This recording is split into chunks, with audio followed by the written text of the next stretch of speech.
Hi dears, എൻ്റെ YouTube ചാനലിലേക്ക് സ്വാഗതം. എൻ്റെ ഇന്നത്തെ വീഡിയോ എന്ന് പറയുന്നത് കുഞ്ഞു കുട്ടികൾക്ക് കൊടുക്കാൻ പറ്റുന്ന സോളിഡ് ഫുഡിനെ കുറിച്ചാണ്. 6 മാസം മുതൽ ഇത് സ്റ്റാർട്ട് ചെയ്യാം. എൻ്റെ ബേബിക്ക് 6 മാസമായി. ഞാൻ ഇതൊക്കെയാണ് കൊടുക്കുന്നത്. ഫസ്റ്റ് ക്യാരറ്റ് ചെറിയ കഷ്ണങ്ങളായിട്ട് അരിഞ്ഞിട്ട് ആവിയിൽ വേവിക്കുക.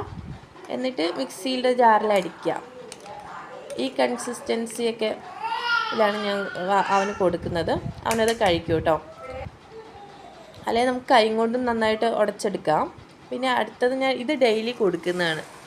മുത്താറി, റാഗി, പുല്ലെന്നൊക്കെ ചില നാടുകളിൽ പറയാറുണ്ട്.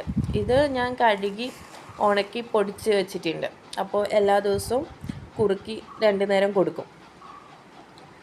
ഇത് ചൂടുവെള്ളത്തിൻ്റെ കൂടെ നമുക്ക് വേണേൽ കുറുക്കാൻ നേരത്തെ 1 സ്പൂൺ നെയ്യോ കുറച്ച് പശുവും പാലോ ആഡ് ചെയ്യാം.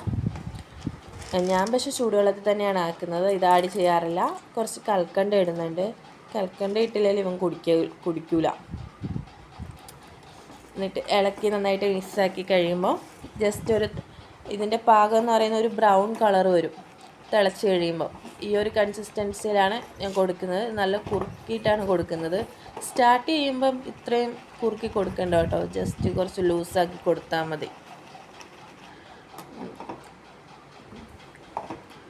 പിന്നെ കൊടുക്കുക എന്ന് പറഞ്ഞാൽ ചെറുപഴം കൊടുക്കാറുണ്ട്. ചെറുപഴം ഇവന് ഭയങ്കര ഇഷ്ടമാണ്. അതുപോലെ തന്നെ ഏത്തപ്പഴവും കൊടുക്കും. ചെറുപഴം മിക്സിയുടെ ജാറിലൊന്നും അടിക്കാറില്ല. ഞാൻ തന്നെ കൈ കൊണ്ട് പീച്ചി കൊടുക്കുകയാണ് ചെയ്യുന്നത്. ഈ ഒരു കൺസിസ്റ്റൻസിയിലാണ് കൊടുക്കുക. അവന് ഇഷ്ടമാണ് കേട്ടോ. ചെറുപഴം ഭയങ്കര ഇഷ്ടമാണ്. പിന്നെ കൊടുക്കുക എന്ന് പറഞ്ഞാൽ മത്തങ്ങയാണ്. മത്തങ്ങയുടെ ചെറിയൊരു പീസ് എടുത്തിട്ട് ഇതുപോലെ ആവിയിൽ വേവിച്ചിട്ട് ഉടച്ച് കൊടുക്കും. കഴിക്കുന്നുണ്ട്, വലിയ താല്പര്യമില്ല. പിന്നെ ചോറ്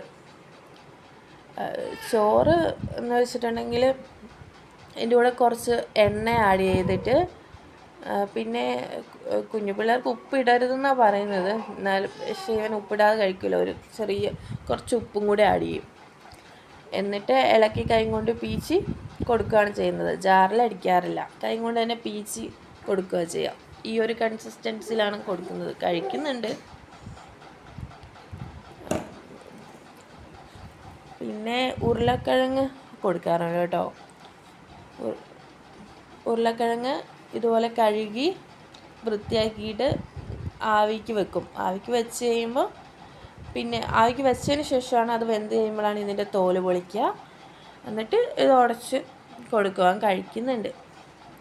ബാക്കി ഫ്രൂട്ട്സൊക്കെ ഏകദേശം എല്ലാ ഫ്രൂട്ട്സും കൊടുക്കാറുണ്ട്. ഇത്രയേ ഉള്ളൂ.